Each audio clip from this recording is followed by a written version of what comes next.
과거의 역사를 살펴보면요, 주식을 하는 게 제일 좋습니다. 자, 이게 투자란다, 라이프 스타일 투자를 해보라고 권유를 하고 싶어요. 이거 우리나라에 도입이 시급한데요? 근데 지금 장수 리스크라는 말이 있어요.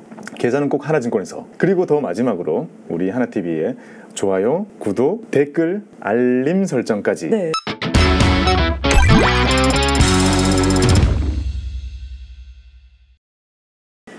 네, 그럼 이제 신혼 부부가 자녀를 낳습니다. 네. 그럼 자녀가 태어난 순간부터 이 자녀를 위한 자산 관리를 해주고 싶다면 혹시 어떤 방법을 추천하시는지? 네. 일단 그 안에서 뭐 살지에 대한 고민은 끝이 없을 것 같고요. 네. 현실적인, 이제 실무적인 거 바로 해드릴 수 있는 거는요, 자녀가 딱 태어나자마자 호적이 올라가는데 한 일주일 걸릴 거예요. 호적이 딱 올라가고 나서 등본이 딱 나오면 인쇄를 해가지고요, 요거랑 인터넷에 예쁜 도장 쳐가지고요, 애 이름으로 정말 예쁜 도장, 케이스도 정말 요즘에 예쁜 게 많이 나오거든요. 네. 그거를 주문해가지고요, 가족관계 증명서 하나 뽑아가지고 본인의 신분증과 함께 방금 말씀드린 모든 걸 가진 다음에 가장 가까이 있는 하나증권 지점을 내방하시면 됩니다. 그럼 자녀가 태어난 이후에 일주일 만에 이제 네. 자녀를 위한 상품에 가입을 하는 거네요. 네. 가족관계 증명서, 예쁜 도장, 네. 그리고 호적 올라간 이후에 네, 등본. 네. 하나 뽑고 그 다음에 본인 신분증. 네네. 네. 가서 네. 어떤 걸 하면 되나요? 이렇게 가지고 가가지고요, 우리나라에서는 애가 20살이 되기 전까지는요, 부모님이 애에 대한 거의 대부분을 할 수 있는 법정 대리인이라는 그 권한이 자동적으로 있어요. 그러니까 20살이 될 때까지는 자녀 이름으로 계좌를 터도요, 부모님이 다 매매하고 할 수 있는 권한이 있단 말이죠. 그래서 내방해가지고요, 네, 어떻게 했어요? 이러면 자녀 계좌 만들려고 왔어요 라고 한 다음에 네. 그걸로 이제 자녀 이름에 증권 계좌를 여시면 됩니다. ISA나 연금저축을 열어도요, 그걸 쓸 수 있는 방법이 무궁무진하거든요. 물론 장점도 있는데 너무 복잡해질 것 같아가지고요, 그냥 증권계좌 하나 열어달라고 하신 다음에 그러면 애 이름으로 증권계좌가 열려집니다. 네. 그리고 여기 주문대리인 권한 넣어드릴까요? 하면 네 하면 넣어주면 거기 다 챙겨주실 거예요. 네. 그 정도 되면 본인의 스마트폰으로요, 이제 그 하나증권 앱에 들어가면 자녀 계좌가 본인 것처럼 그냥 그대로 뜹니다. 아, 그럼 제 핸드폰에서 네. 자녀의 계좌 관리를 제 것처럼 할 수 있는 건가요? 네. 똑같이 할 수 있기 때문에 세팅은 다 된 거거든요. 네. 그러면 자녀 계좌번호가 나오잖아요. 돈을 넣어주면 되는데요, 이제 증여를 해줘야 되는 거죠. 네. 가장 좋은 증여 방법은 애가 태어났을 때 2천만 원을 주는 거거든요. 줄 수 있다면요. 2천만 원을 준 다음에 이게 10년이 지나면 다시 초기화 됩니다. 아, 그게 정해져 있더라고요. 뭐 10년에 2천만 원, 5천만 원은 뭐였죠? 그 성인이 되면 이제 5천만 원이 됩니다. 그래서 약간 이걸 공식화 억지로 시키면요, 네. 태어났을 때 2천을 줘요. 10살이 되면 초등학교 3학년인가요? 네. 그때 또 2천을 줘요. 그 다음에 20살이 되면 대학교 입학하잖아요. 네. 축하해 하면서 5천을 줘요. 네. 그러면 원금 기준으로 애가 성인이 될 때까지 증여세 없이 줄 수 있는 게 9천만 원이 원금이 들어가지게 되는 거죠. 그럼 이제 그 원금 9천만 원은 증여세 없이 줄 수 있고, 네. 그걸 이제 어떻게 굴리면 되죠? 자녀. 그게 제일 어려운 문제긴 하죠. 그렇죠. 네. 이제 자녀 계좌에 돈을 넣고 나서는요, 증여신고를 한번 해줘야 되는데요, 증여신고는 세무서에 가서 해도 되고 아니면 세무사에다가 이렇게 맡겨도 되고, 가장 저렴한 방법은 증권사에 내방 그대로 해가지고 네. 이체 내역과 잔고 내역 좀 주세요라고 인쇄한 다음에 그걸로 홈택스에서 신고를 할 수 있습니다.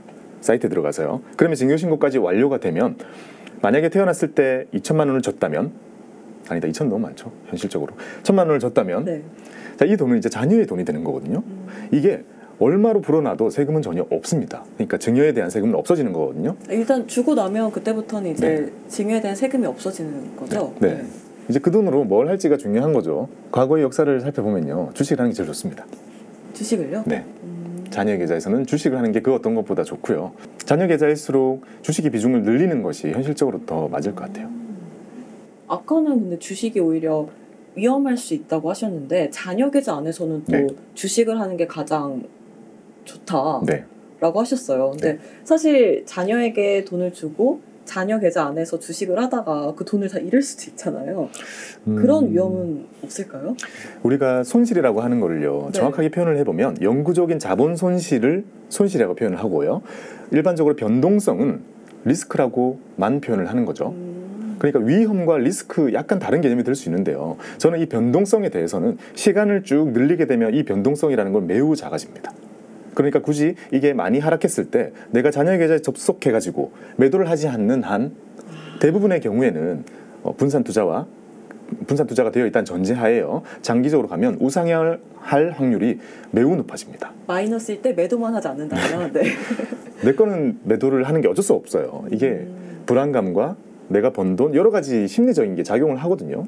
그래서 우리는 막 못 버티겠어, 배웠지만 못 버티겠어 매도를 하지만 자녀 계좌는 손 안 대는 경우가 많고 그래서 다 회복이 되죠. 그럼 이 자녀가 이제 미성년자도 주식 계좌 개설을 비대면으로 할 수 있는 시대가 됐잖아요. 네. 그럼 이제 미성년자도 스스로 계좌 관리를 할 수가 있어요. 네. 그럼 이제 50만 원 이하 용돈으로 이런 투자를 하거나 자산 배분을 한다면 어떤 방법을 할 수 있을지, 뭐 추석이나 설날 이럴 때 용돈도 받고 부모님께 용돈 받고 해서 소액으로 자투리 돈을 불릴 수 있는 방법이 있을 거 아니에요. 네. 어떤 게 가장 효과적일까요? 일단 이제 애들이 어느 정도 큰 거잖아요. 커가지고 부모님께서 아까 하고 있던 계좌를 준 걸 거예요. 네. 자, 이미 내가 많이 준비해 뒀단다. 자, 이제부터 네가 여기에다가 더 부으면서 관리를 해야 할 거고 여기저기 용돈 받는 거 우리도 받은 거 여기 다 넣어줄 테니 이제 네가 관리를 하렴. 대신 우리가 넣어줄 때 누가 줬는지는 옆에 메모를 해줄게. 그게 진짜 정말 선물처럼 남아요. 누가 어린날 기념으로 얼마 줬다 이런 내역들을 입금 메모로 남겨주시는 거 정말 좋거든요. 저는 한 20년 동안 네. 어른들한테 받은 돈을 뒤 돌자마자 엄마한테 그냥 이렇게 줬던 기억이 있거든요. 네, 그래서 한 번도 제가 미성년자일 때 계좌 관리를 해본 적이 없는데 네. 네, 이런 경우는 저 좋을 것 같네요. 옆에다가 누가 주신 용돈 이렇게 메모를 해서 네. 네, 그럼 이제 그렇게 계좌를 넘겨줬어요. 네. 네, 그런 후에는 어떻게 할까요? 일단 여기서 과거께 잘 돼 있어야 되잖아요. 네. 지금 애가 10살 정도 넘었을 때를 가정한다면요. 과거에 한 10년 정도를 부모님이 운용했을 거 아니에요. 이게 자녀한테 줬을 때 매우 높은 확률로 엄청 불어나 있는 상태로 주려면 네. 지수를 담는 게 좋았겠죠. 그러니까 주식을 100%를 담고 있는 나스닥 100이나 S&P 500이나 그런 지수를 담아 있다면 아마 아주 높은 확률로 플러스가 나 있을 거 아니에요. 그러면서 자, 이게 투자란다. 시간을 투여를 해야 되는 거고 분산 투자가 되어 있는 그런 투자를 해야 되는 거고 라는 것과 함께 주고 나서 이제 50만 원이라는 돈은 여기에다가 붓게 되면 체감이 잘 안 될 거예요. 목돈이 있잖아요. 네. 목돈에 50만 원 이렇게 넣어도 안 변하거든요. 그러면 투자에 대한 재미를 못 느낄 수 있으니까요. 50만 원은 이제 자녀에게 직접 골라라고 하고요. 대신 기업 분석을 공부로 찾지 말고 생활 속에서 찾는 연습을 좀 하라고 말씀을 드리고 싶어요.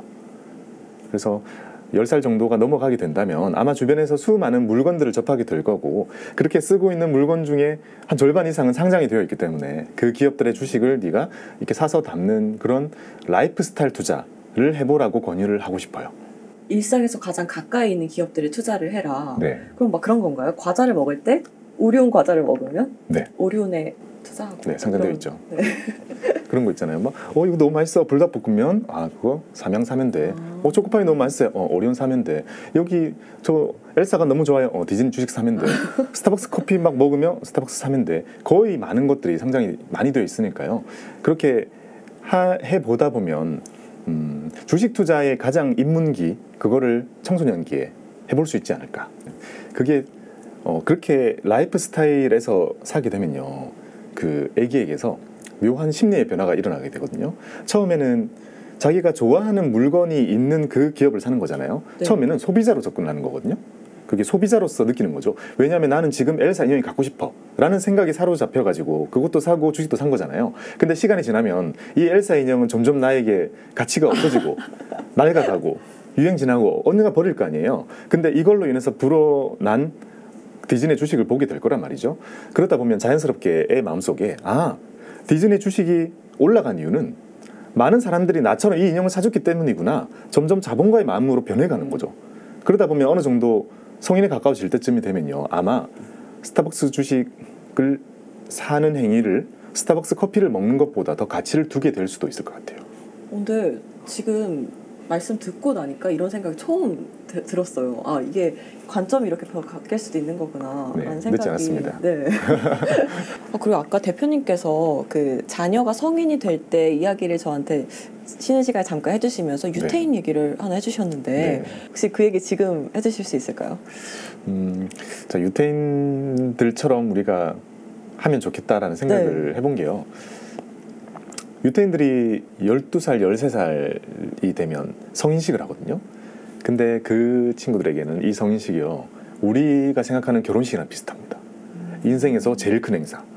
아, 12살, 13살 때요? 네. 어떻게 행사를 하죠? 일단 가족 파티를 진짜 결혼식처럼 열고요. 크게 행사를 하면 여기에 진짜 우리 결혼처럼요, 친척들이 다 오고요. 학교 친구들이 다 옵니다.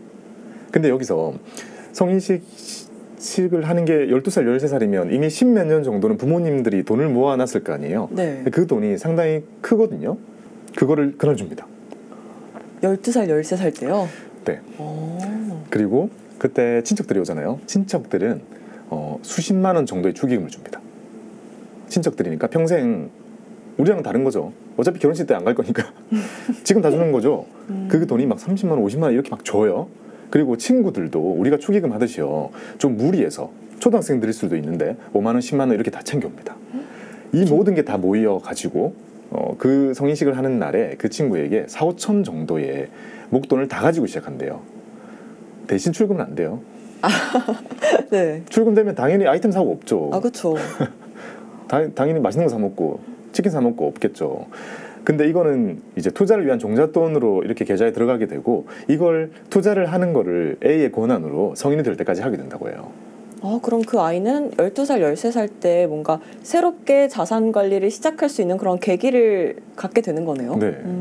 그리고 이제 성인이 되려면 한 10년 훌쩍이잖아요. 네. 그 기간 동안 항상 부모님과 함께 자기 돈 어떻게 굴릴지에 대해서 얘기를 한다고요. 밥 먹으면서. 따로 시간 내는 게 아니잖아요. 밥 먹으면서 요새 뭐 샀니? 저 이거 샀어요. 왜? 묻고 잘 안 되면 잘 안 됐어요. 왜 그런 거 같니? 그 얘기가 모두 금융교육이 되어가는 거고, 거기서 시간의 소중함과 복리의 중요성, 적극적으로 투자를 무리하는 것에 대한 위험성, 이런 거 모든 걸 다 배운다고 해요. 이거 우리나라에 도입이 시급한데요? 네, 저도 주변에 네. 그런 거 같이 하자 이렇게 막 만들어 가려고 하고 있습니다. 그 성인식 이름이 바르 미츠바라는 이름이 있거든요. 바르 미츠바요? 예, 성인식 그래서 바르 미츠바. 그래서 저는 코리안 버전의 바르 미츠바를 하자. 그래서 뭐 애 이름으로 계좌 터가지고 마음껏 넣어주고, 선물 같은 거 하지 말고, 돈도 안 되는 거 선물할 돈 있으면 다 입금해가지고 메모해주고 그걸로 주식 사고. 안 될 수도 있겠죠. 근데 선물한 것보다는 더 커질 거 아니에요, 당연히. 그쵸. 그렇게 키워가는 게 저는 이렇게 문화처럼 만들려고 하고 있고, 지금부터 그 철저하게 하시는 분들이 또 있거든요. 그럼 그 친구들이 12살, 13살 됐을 때 또 흉내 내볼 수 있는 거잖아요. 그쵸. 그래서 그 바르 미츠바를 이렇게 열심히 해서 쭉 해가지고 성인이 됐을 때는요, 이미 큰 목돈과 돈의 속성과 투자에 대한 기본 개념을 모두 익힌 채로 나가서 그걸로 스타트업을 한다고 하죠. 우리도 그렇게 해보는 게 좋지 않을까 생각합니다. 근데 이걸 사실 모르는 사람들이 많아서 그렇지, 이걸 많은 분들이 알게 된다면 사실 안 해볼 이유가 없는 그런 문화인 것 같거든요. 네. 네. 주변에 좀 알려주세요. 네, 더 대표님도. 저 열심히 추천하겠습니다. 나중에 주변에 또 바르 미츠바 하시는 분들 있으면 네. 또 연락 주시면, 또 비슷한 시기면 제가 또 같이 하면 되니까요.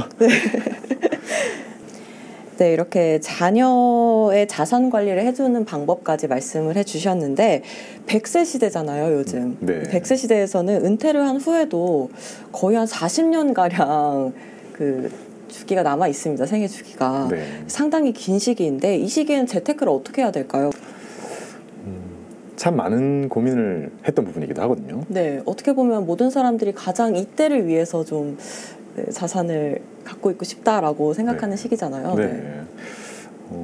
또 한편으로는 저희 부모님께서 은퇴를 하시면서 네. 와닿기도 했고요.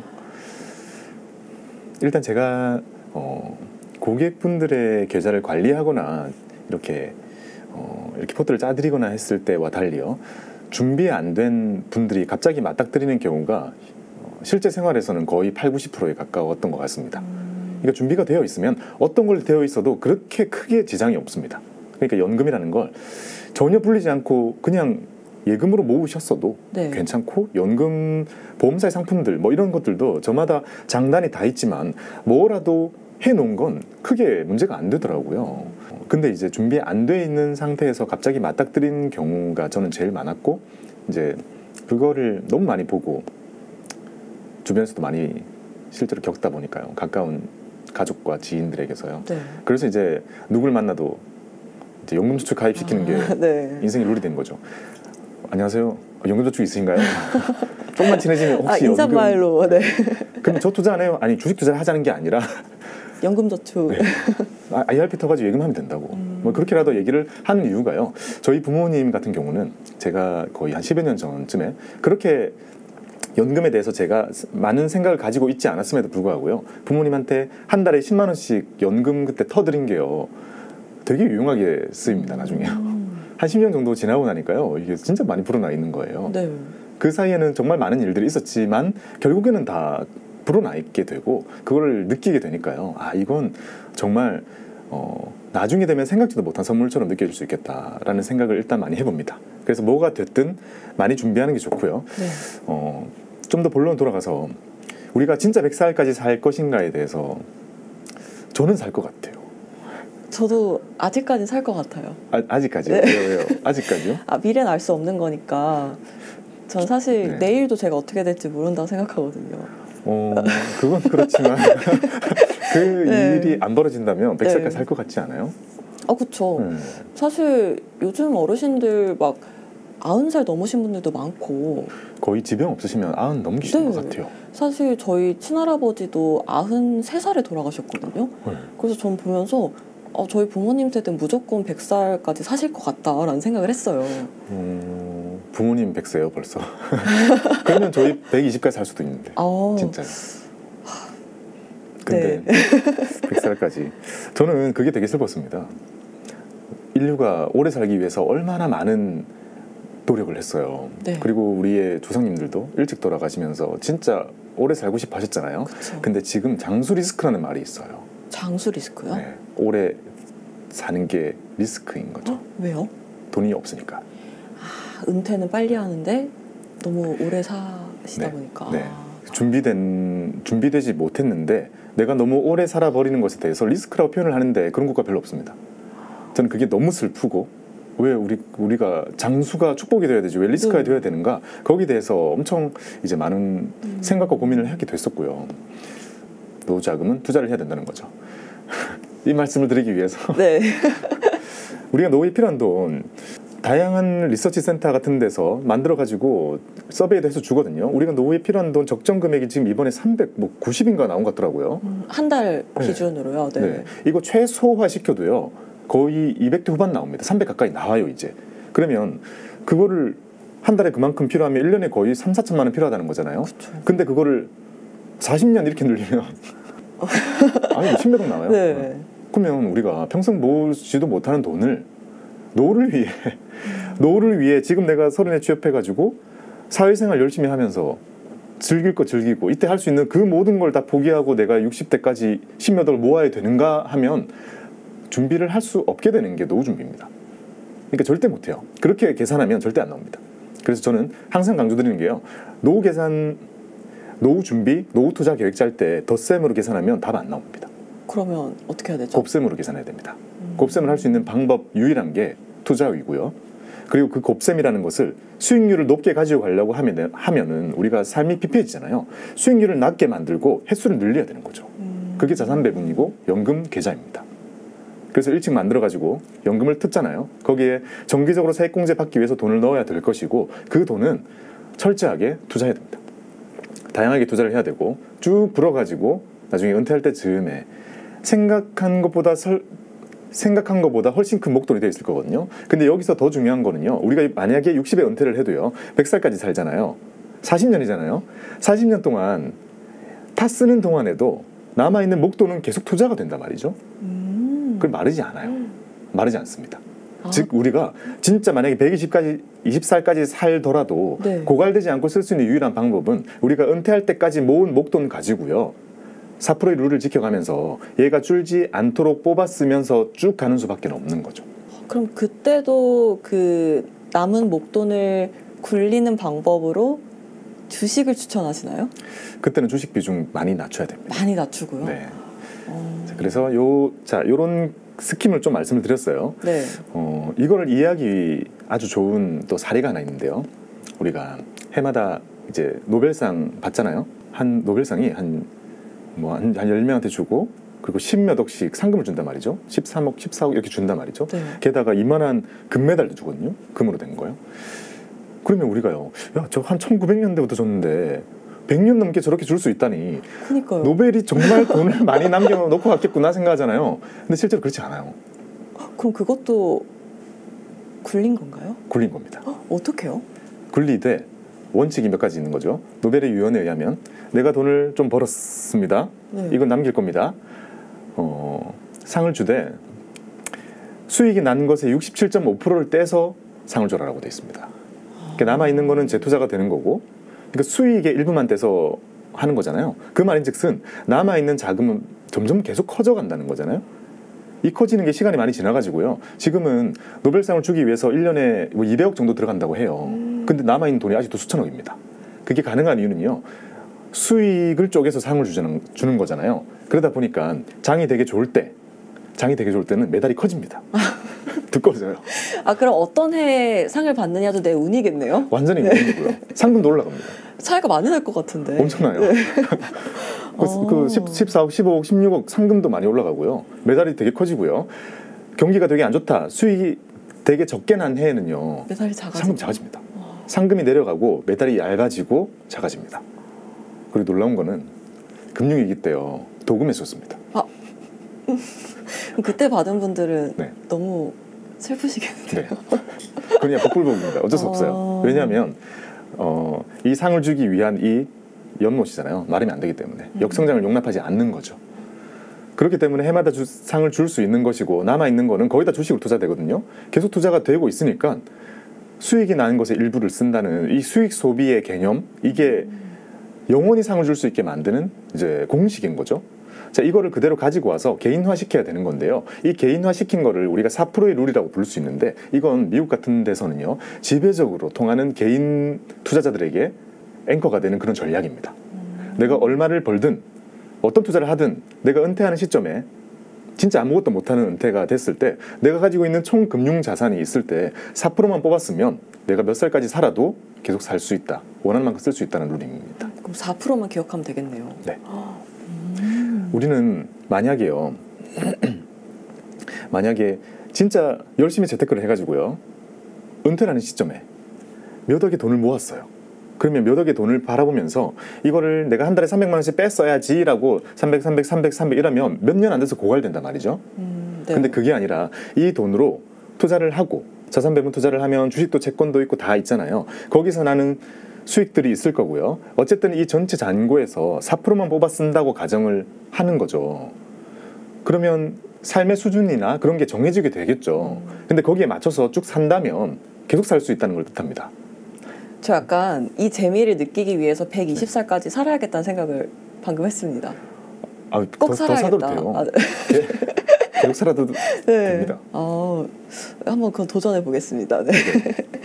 이렇게 사회 초년생부터 그리고 자녀 낳은 후에 자녀의 자산 관리 그리고 은퇴 후에 100세 시대에서도 자산 관리를 하면서 살아갈 수 있는 방법에 대해서 설명을 해주셨는데 연금 저축을 노후를 위해서 하는 게 좋고 그리고 연금 저축을 하셨던 분들이 노후에 그걸 어떻게 이용하는지에 대해서 설명을 해주셨잖아요. 네. 근데 사실 연금 저축 가입을 안 한 상태로 노후를 맞이하는 분들도 꽤 많을 거라고 생각을 해요. 그럼 그런 분들이 아무런 대책 없이 노후를 맞이했을 때 그때는 어떻게 좀 자산을 불리고 자산 관리를 하는 게 좋을까요? 방법이 없을까요? 아니요, 있죠. 네. 아쉽지만 약간 늦긴 했고요. 네. 약간 늦긴 했고요. 다른 거라도, 다른 무언가라도 되어 있어야 된다고 저는 생각을 항상 하거든요. 단순히 현금으로 모아뒀더라도요. 그런 목돈이 있으실 경우가 많으실 거예요. 또는 이제 은퇴를 하시면서 퇴직연금에 있던 돈 같은 거를 한꺼번에 찾으시거나 그런 형태로 노후를 맞닥뜨리는 경우가 사실 대부분이실 것 같습니다. 네. 그러니까 전혀 아무것도 없이 맞이하시는 경우는 없을 것 같고요. 그럼 그런 돈들을 활용하기에 좋은 방법은요. 연금저축과 IRP가 거기서 활용하기에도 좋은 부분이 있다고 생각을 하거든요. 왜냐하면 이런 계좌들은요. 안에다가 부을 수 있는 돈은 연 1,800이잖아요. 네. 1,800까지 넣고 일단 투자를 마음껏 하고 그다음에 그 안에서 수익이 나면 세금을 안 내고 다 밀어주거든요. 과세 이연을 해준다는 거죠. 그러면 우리가 만약에 60 정도의 은퇴를 했을 때 내가 모아둔 어느 정도의 목돈이 있다면 이 돈으로 어떻게 해서 내 노후를 살아가야 될까? 첫 번째 룰은 당연히 4%의 룰을 지켜가는 거죠. 근데 그걸 하기에 앞서서 이 돈을 어딘가에 파킹을 해야 되잖아요. 근데 만약에 우리가 이거를 그냥 2%만 주는 곳에 정말 안전한 곳인 거죠. 거기에 넣어놓고 4% 뽑아 쓰게 되면 고갈 시기가 빨라질 수 있는 거잖아요. 그러니까 그거 말고 그때도 쓸 수 있는 좋은 계좌가 저는 연금저축과 IRP라고 생각을 하는 거죠. 거기다가 이제 돈을 넣게 되는데 1년에 1,800만 원까지만 넣어지니까요. 1억 원이라는 돈을 넣으려면 이제 한 5년 걸리는 거죠. 하지만 계좌에 열어놓고 계속 넣고 그 안에서 자산 배분을 하는 거죠. 자산 배분을 하고 그 다음에 전체가 운용이 될 거고 필요한 만큼은 4%의 룰을 지켜가면서 뽑아 쓰는 겁니다. 왜냐하면 만들고 나서 5년만 지나면 수령이 가능하거든요. 근데 여기서 중요한 포인트는요. 아니 은퇴를 하는데 연금저축 만들려고 이게 안 맞을 수 있잖아요. 근데 현실적으로요. 이 계좌는 타 쓰는 게 최소 10년이거든요. 그러니까 10년 탔어야만 하고 그 다음에 열고 나서 5년은 의무적으로 돈을 부어야 됩니다. 그러니까 유지를 해야 된단 말이죠. 그러면 그것만 15년입니다. 조금만 내가 여유를 가지면 20년짜리 계좌가 되는 거죠. 60에 시작하셨어도 이미 이 돈은 붓는 거 5년 받아트는 거 15년짜리에 20년 동안 투자를 하는 계좌가 되는 거잖아요. 그러면 그 안에서 주식의 비중은 20% 정도로 가지고 가더라도 나머지 채권형 자산으로 많이 채운다고 해도 충분히 나한테 높은 현금 흐름을 만들어줄 수 있다는 거죠. 그래서 그거를 만들어주고 배당도 막 나올 거고 이자도 들어올 거고 이런 거 재투자해주고 일부는 뽑아 쓰고 요거를 지켜가면서 계속 그 계좌를 활용하는 게 좋은 방법 중에 하나라고 생각을 하고요. 만약에 이런 계좌를 활용하지 않고 목돈만 있다. 그러니까 이 계좌를 활용하기에는 연 1,800만 원이라는 한도가 너무 작을 만큼 내가 모아놓은 목돈이 좀 크시다면 이걸로 현금 흐름 세팅을 이제 해야 되잖아요. 할 때는 지금은 채권과 배당주와 리츠와 같은 자산들이 현금 흐름을 만들어주는 자산들인데요. 이들이 주는 현금 흐름이 진짜 높아요. 지금은 금리가 높기 때문에 이들이 주는 게 정말 놀라울 만큼 높습니다. 지금 우리나라의 국채를 사도 3.5%를 주고 미국 걸 사도 5%를 넘게 주는 시기이기 때문에요. 걔네들만 가지고도 지금은 원하는 만큼의 현금을 만들 수 있기 때문에 지금 주식 비중 되게 낮게 해서 세팅을 해도 계좌 필요 없이 충분히 많이 현금흐름 만들 수 있겠죠. 다만 현금흐름을 많이 만들 때는 금융소득 종합과세 같은 게 걸릴 수 있기 때문에 현금흐름이 많을 때는 다른 소득이 없다는 전제를 어느 정도 하는 게 좋고요. 그러니까 완전 은퇴하셨을 때 하는 게 좋다는 거죠. 다른 소득 많이 없을 때 현금 흐름 넉넉하게 받을 수 있거든요. 자, 이렇게 받으시다가 주식의 비중은 20%라도 가지고 가라고 하는 이유는요. 먼 훗날 금리가 다시 아주 낮아질 수 있잖아요. 평생을 볼 때. 그럼 그 후를 준비하려면 내가 가지고 있는 자산 중에 80%만큼의 현금 흐름을 많이 만들더라도 20%만큼은 계속 주식이라는 자산에 투여를 해서 모아가야 추후에 금리가 많이 낮아졌다는 것은 주식에 대한 매력도가 높아졌다는 걸 의미하기 때문에 그걸 또 가지고 가야 되는 거죠. 즉 자산 배분이라는 건 결국 주식과 채권 이런 자산들의 서로의 그 상쇄되는 성격을 이용하는 거잖아요. 얘가 올라가면 얘가 내려가도 나는 전체는 안정적으로 이렇게 되더라도 전체는 안정적으로라는 걸 기본적으로 세팅을 해놓은 거기 때문에요. 요거를 노후의 전체를 끌고 가는 전략으로 가지고 가야만 하는 거죠.